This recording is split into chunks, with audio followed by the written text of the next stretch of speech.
నేను ఈరోజు చెప్పబోయే కథ ఒక అమ్మాయి గురించి. తన పేరు ఐశ్వర్య. తను ఒక అనాథ.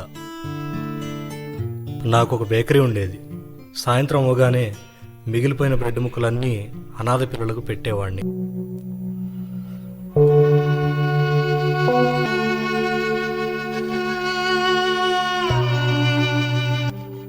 అందరూ పెద్ద పెద్ద ముక్కలు తీసుకెళ్ళిపోయారు. మళ్ళీ నాకు చిన్న ముక్కే దొరికింది. అంకుల్, మాలాంటి పేద పిల్లలకి రోజు తినడానికి ఏదో ఒకటి పెడుతున్నారు కదా, థ్యాంక్స్ అంకుల్. పెద్ద పెద్ద ముక్కలు పట్టుకెళ్ళినా కనీసం ఒక్కడు కూడా థ్యాంక్స్ చెప్పలేదే. చిన్న ముక్క దొరికిన అమ్మాయి థ్యాంక్స్ చెప్తుందే. ఇది నిజంగా ఆమె మనసేనా? ఏమో చూద్దాం.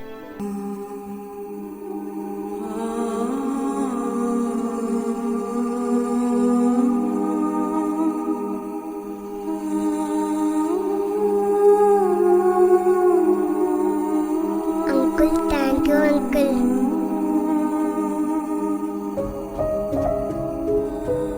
ఇదేంటి గోల్డ్ రింగ్ లాగా ఉంది? పొరపాటున వచ్చిందేమో. అంకుల్కి ఇచ్చేద్దాం.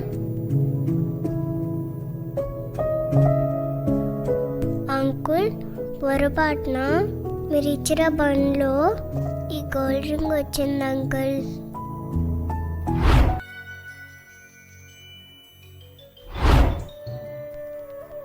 అమ్మా, నీ వ్యక్తిత్వం ఏమిటో, నీ బుద్ధి ఏమిటో చూద్దామని ఆ చిన్న రొట్టె ముక్కలో ఆ ఉంగరాన్ని నేనే పెట్టాను. అమ్మా, నువ్వు ఆర్థికంగా పేదదానివే కానీ బుద్ధిలో పేదదానివి కాదమ్మా. నేను నా కూతురుగా అంగీకరిస్తున్నాను.